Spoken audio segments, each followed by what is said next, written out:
Alright guys, what's going on? We've got the first war of season 25 here, and today 4Loki's going to be facing ISO8a. But first I want to show you guys my season cards. I just got them from last season. I did finish 6th in the Alliance, so I got the top 10 in PR cards, which are the Emerald cards. And then also you can see my badges on the right. So it says top 10 in PR, Giant Killer times 5, so I got 5 boss solos, and then my solo rate was 98.5%.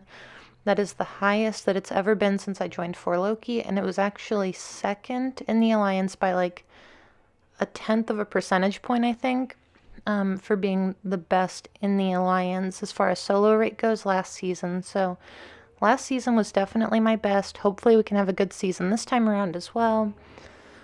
So let's go ahead and take a look at their map.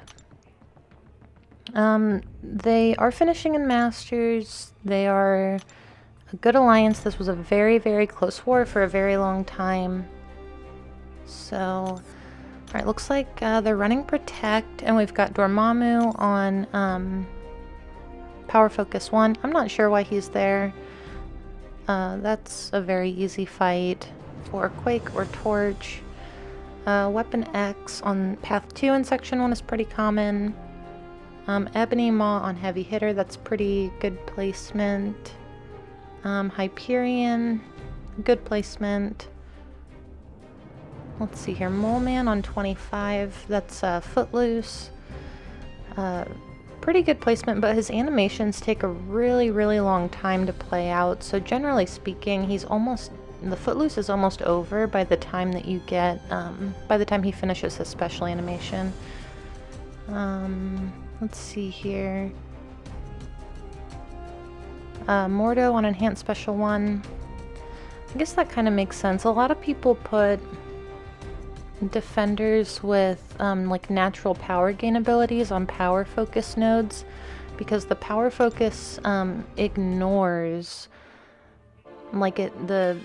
they continue to gain power beyond the power focus with their natural power gain, so it can be kind of hard to control their power. But either way, we're going to be starting off on Path 1 in Section 1, and this is just Ebb and Flow Knockdown. It's a rank 3 Omega Red.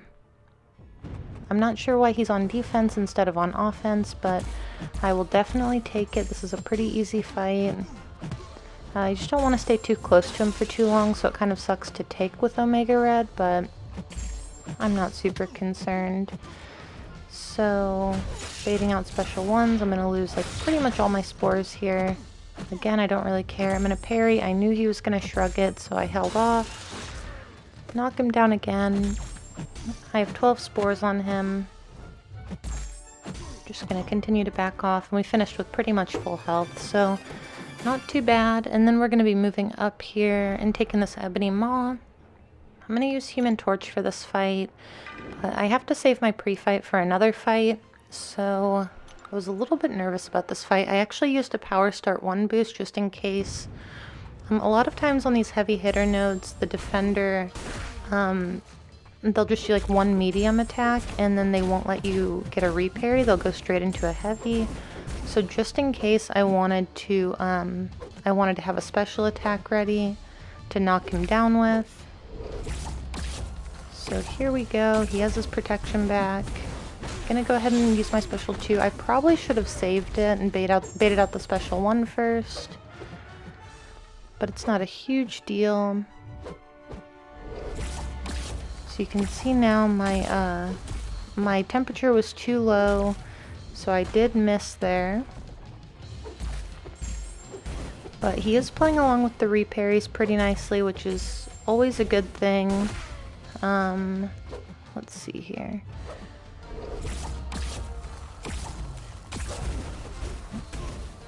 Okay, you can see this fight. It's been about a minute. I'm just going to push him to a special 2. You know, taking it on the block isn't a big deal. I'm going to intercept him with my special 2, knock him down, and this fight is almost over. I'm going to block this to build up temperature and smolders, and the fight's over, so not bad. I was a little bit worried about taking that fight without Quake. I was trying to figure out like ways to sneak Quake onto my team, and it just wasn't happening. So Okay, this is going to be a Mole Man. And this is, again, the Footloose node. And you'll see he's going to throw a special attack in this fight. But it's really not going to matter a whole lot. So I started out, I got a pretty good intercept there. He doesn't have any monster mass yet, so I was able to block hit him. And this also has kinetic transference.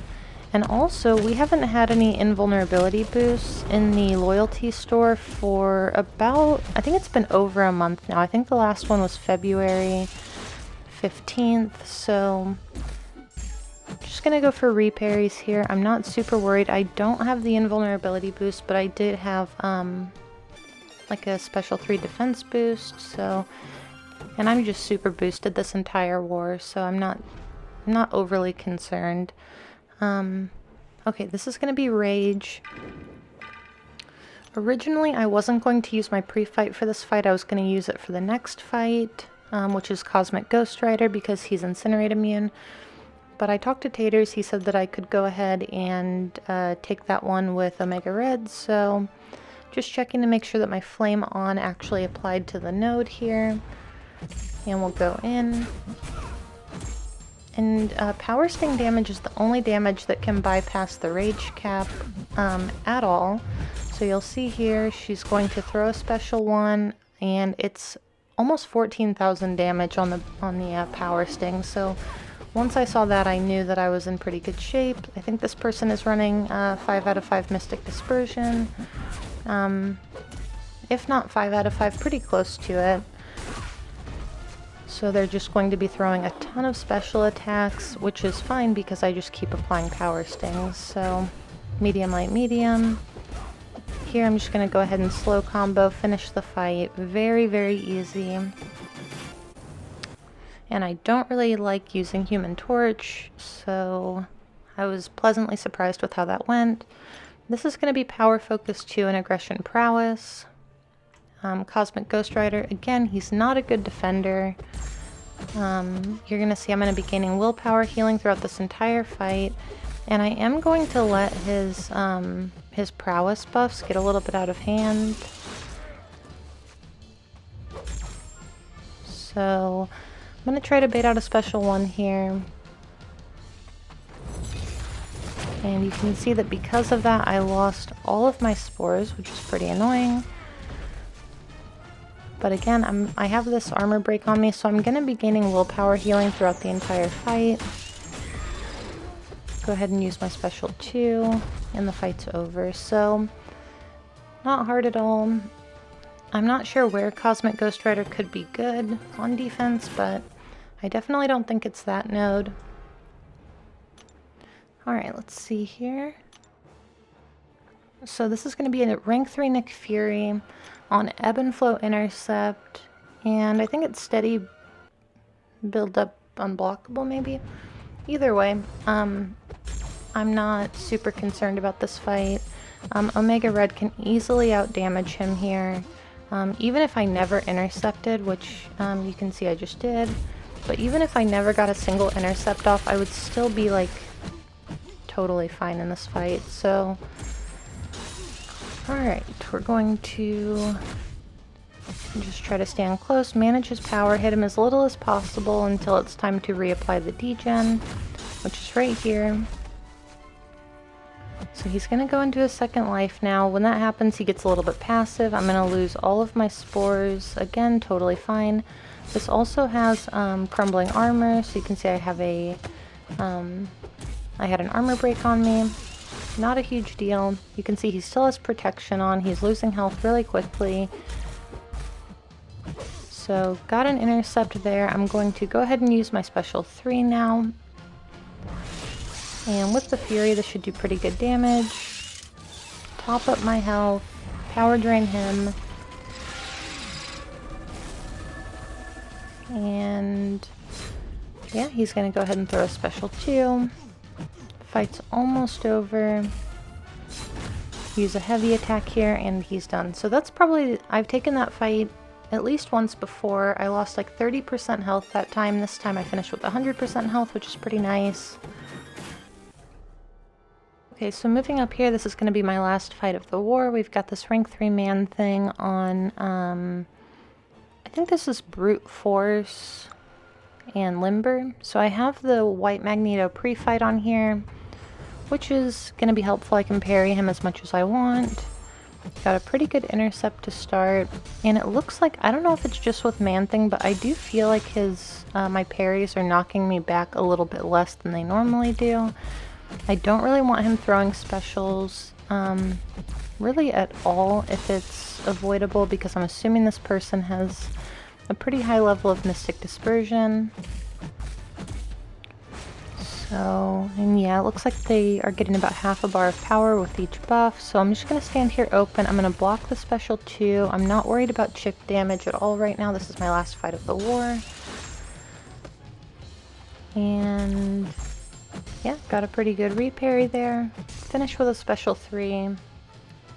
And that is it. That is the last fight of the war for me. So pretty good war. That was 7 fights. You know, 7 like not super easy fights. So I was really happy with the way that that one went. Let's see here. Legacy is going to take the boss, which of course I don't record, and we did end up winning this war. My battle group, for the first time I think almost ever, my battle group and one other battle group finished with 0 deaths, which is really awesome. Usually our first war of the season we kind of play like garbage. Some people don't even join off-season wars, so it's literally like a 2-week vacation between seasons where people are, you know, sometimes barely logging in at all. So this is probably one of the better first wars back that we've had in a long time, maybe ever. So anyway, that's all I've got for this one, but I will see you guys in the next video.